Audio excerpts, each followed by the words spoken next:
Welcome back on this Friday. We are wrapping up this week with Proverbs chapter 2, verses 16 through 22. We're going to start verses 16 through 19 as we read.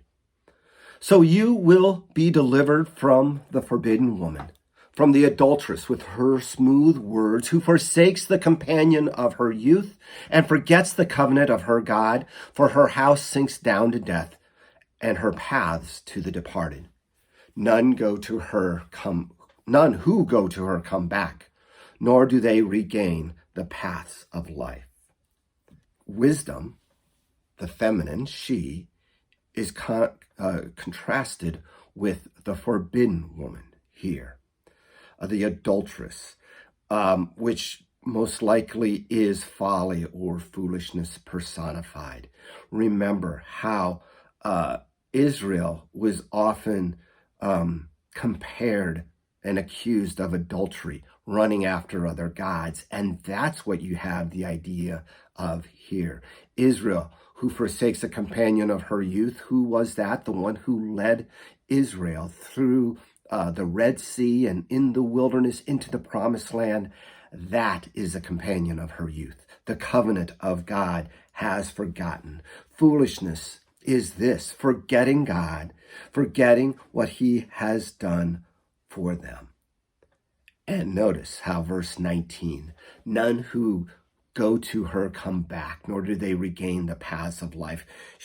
Foolishness kind of sucks people in and doesn't let them go, follows them down into the pit of destruction. Again, looking at this adulteress, this forbidden woman, foolishness that tries to lead us away from the wisdom of God and understanding of his will into the way of the world. Let's continue verses 20 through 22. So you will walk in the ways of good and keep to the paths of the righteous. For the upright will inhabit the land, and those with integrity will remain in it. But the wicked will be cut off from the land, and the treacherous will be rooted out of it. I'm going to leave this section up for a little bit here as we talk about it. After talking about the wicked, so you will walk in the way of the good and keep the paths of the righteous, as opposed to following the folly of the forbidden woman, the adulteress. For the upright, notice the contrast here.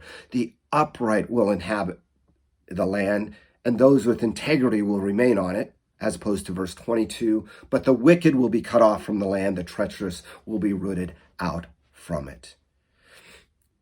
There is a connection to the new covenant that we see here, the new covenant that God gives to us.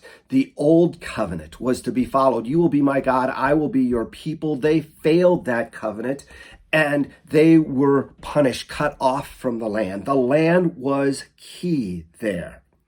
It was part of the covenant promise. Long will you live in the land of your forefathers, but if you disobey, you will be cut off. The connection to now in the new covenant, the New Testament, is we now are part of this covenant by trust, trusting in the Lord God, believing in him, and we will inherit. We live in his kingdom. But if we do not trust in him, if we do not believe in him, we reject that promise. We are cut off from the kingdom. So, trust in the Lord with all your heart. We'll get into that next week, Monday morning, as we look at Proverbs chapter 3. God bless.